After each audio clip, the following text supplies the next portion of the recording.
بسم الله الرحمن الرحيم والشمس وضحاها والقمر إذا تلاها والنهار إذا جلاها والليل إذا يغشاها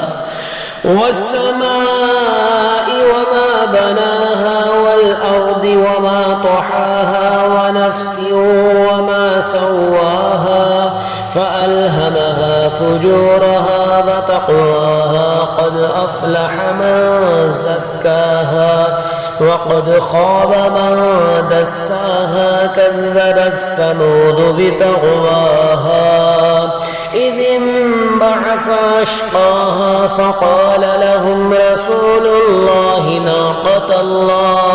ناقة الله وسقياها فكذبوه فعقروها فدمدم عليهم ربهم بذنبهم فسواها ولا يخاف عقباها.